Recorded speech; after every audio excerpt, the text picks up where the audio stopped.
breaking the 200 kilo barrier as a 63 kilo lifter. We're literally gonna break down the squat technique so that you can break some PRs. Rising star. Alba, as a junior last year, competed in the Open.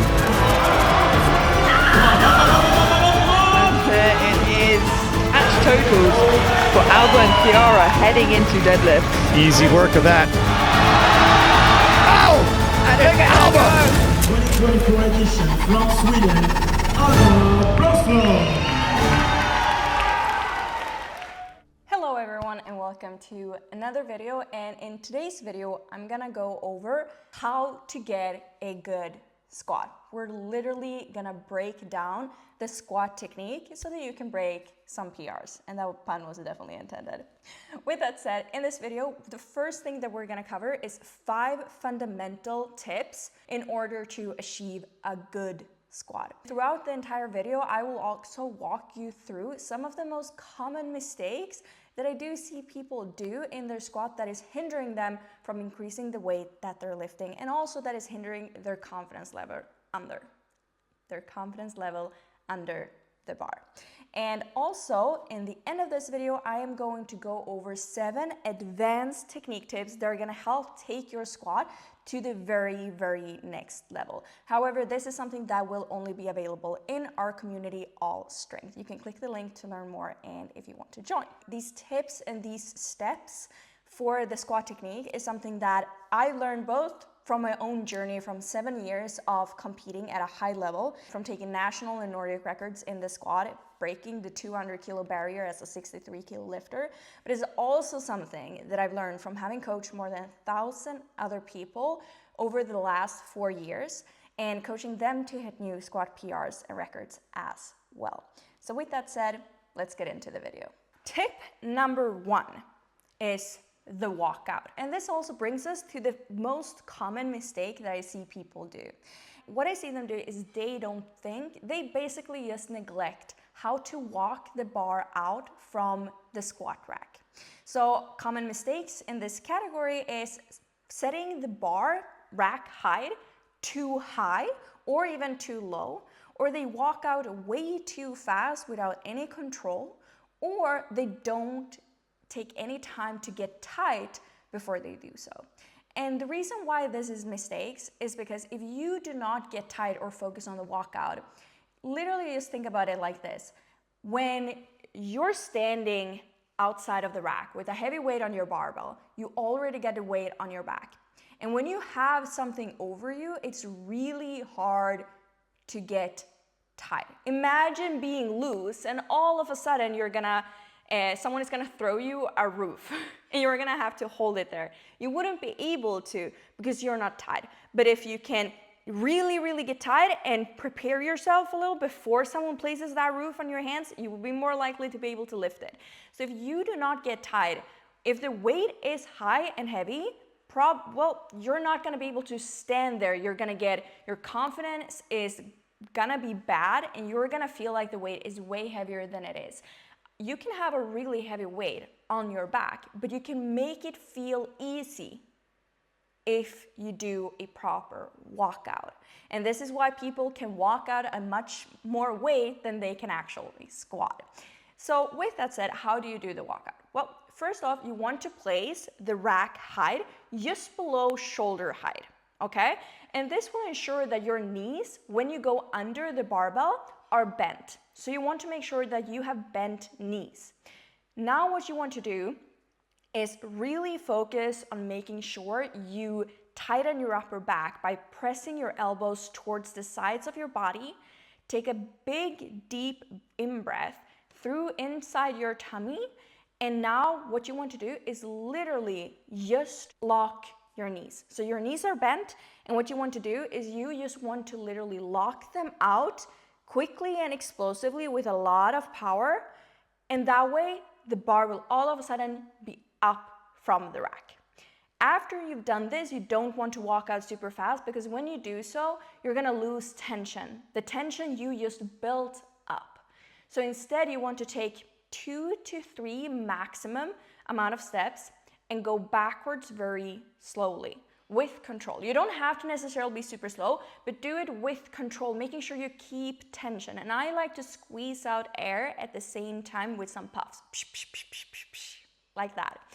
Walk out from the rack, and then you're basically done. You can take a new breath and breathe in.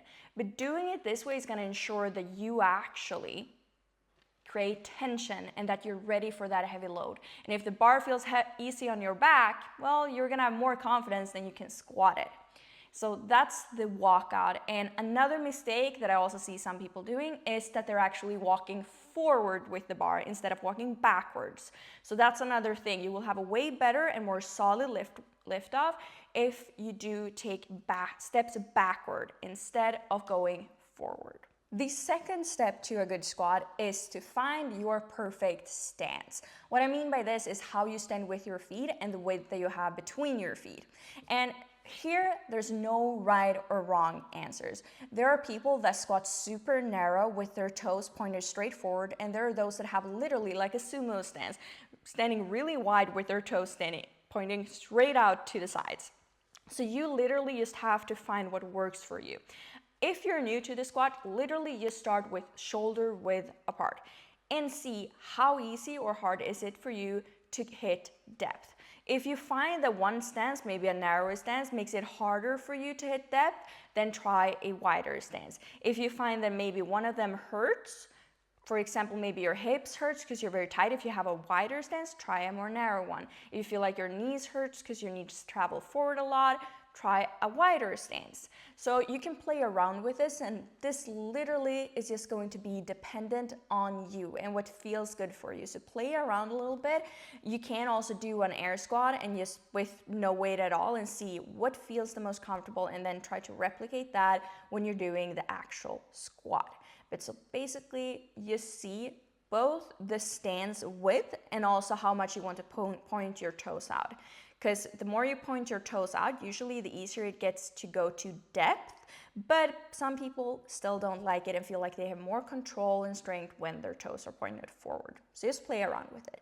Which brings us into tip number 3, which is learn how to hinge at the hips.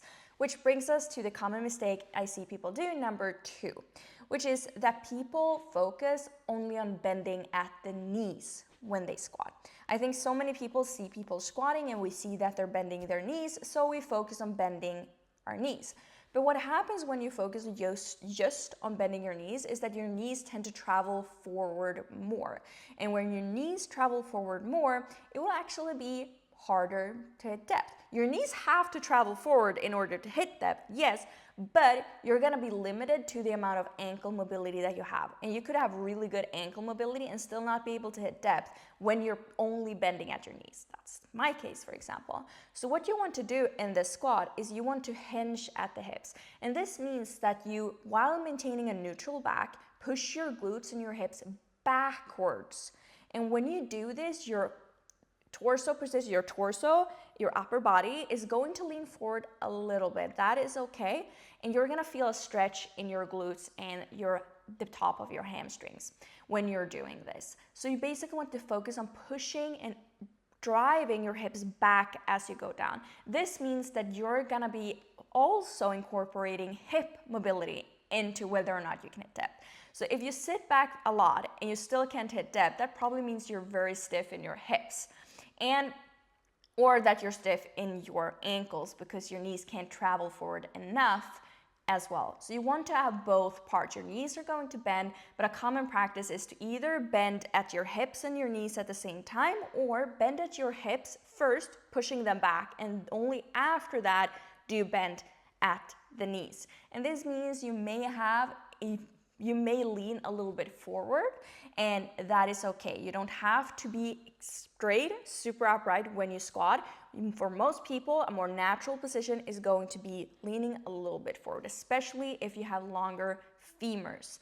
So that's also a big thing and a common mistake that I see people do, but it's one of the biggest things and most important things when it comes to having a good squat, learning how to hinge at the hip hinge.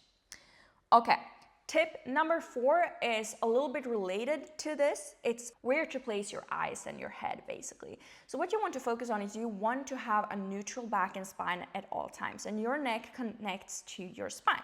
So basically this means that if you point your head like this straight up, your spine won't really be neutral, but you also don't need to look straight down. So what I like to do is you can have your eyes pointed straight ahead of you or on the floor, or what I find works for most people, the most common thing, is to have your eyes on a spot on the floor a few meters ahead of you. That way you will usually be able to not look straight down, because I myself at least find it hard to squat when I'm looking straight down, because it feels like I'm driving down more than up when I'm supposed to go up. But if I go straight up with my head, it feels weird and I feel my spine is not neutral. So instead I have my eyes on the floor but a few meters ahead of me, which allows me to still drive up because my head is further up rather than down and my gaze is further up, but it also gives that neutral position. But this as well is something that is going to be dependent on you. You can have a gaze straight to the floor. There are people that squat really big weights that do this, so that is not something that is necessarily wrong. Just find what works for you, but as a rule of thumb, try watching the floor on a certain spot, pick the spot that you want to watch a few meters on the floor ahead of you. Which brings us then into tip number 5, breathing. Breathing is such a big thing when it comes to the squat, but also any strength exercise, to be honest. Which also brings me to other common mistakes, or the common mistakes that I see people do in their squat, number 3, which is breathing into their chest rather than into their core, meaning they don't brace correctly, but also not breathing before the lift off that we talked about earlier. So I'm gonna show you a routine that I like to use to get the best breathing. It's basically a step-by-step guide that you use on how to breathe and that you follow throughout the squat. Okay, let's get into it. So the first thing you want to do is throughout this sequence, you're gonna have 2 in-breaths, 2 out-breaths. Okay, and when you breathe in, you want to focus on expanding your entire tummy, not just the front, but also the sides and even your lower back, so that you engage your diaphragm. If you find this hard, you can try the sandwich drill, where you take 2 hands, push them into the sides of your tummy, and then breathe in and push them out. You can do that as an activation exercise to find how to breathe into your core. So that's the first thing. That's how you breathe in. Suck in air and really direct it down. Okay, not a big breath that goes into your chest like this. Okay, a big breath that goes down. And when you breathe out, I like you to squeeze out air or puff it out through pursed lips, so that you don't just release everything at once. Because if I do like that, I'm losing all the tension. When you take a breath in, you're creating tension. But when you breathe out and just go, all that tension is lost. We don't want that when you're under that heavy weight on your back. So instead, you want to make sure that you breathe out, so you empty your lungs, because otherwise, your head is gonna get all fuzzy because of all of that air, because you're gonna be too full. So you want to empty your lungs, but you don't want to lose the tension. So what you do is you puff out your pursed lips when you're lifting, and when you're preparing for a lift. With that said, let's just tie it together. Before you lift the bar off the rack, take a deep, big inhale into your tummy. Lift off the bar, and whilst you're walking the bar out, squeeze out air with puffs. Because when you do that, your core will engage all the time. You will feel it go in, but you are always tight, but you empty your lungs. Then once you've walked the bar out, you're standing in position. Before you go down in the squat, another deep inhale down into your core. And now go down in the squat, and on the way out, when you're hitting your sticking point, start squeezing out at, and now you're up and you're done. And you can take another big inhale if you're doing more reps. If you're just doing a single, you're done from there. But this will really help you create more tension and just make sure that you're engaging your core the entire time you're feeling solid and strong. Now, if you like this video and you would like to learn 7 more advanced tips to take your squat to the very next level, then you could join my ALLSTRENGTH community. So this is our newest coaching program where you can get training programs, coaching advice, form checks, a community that keeps you accountable, and of course, all the technique tips that I have to give you on squat, bench, and deadlift to make sure that you can become your strongest self. So you can click the link below this video in order to join.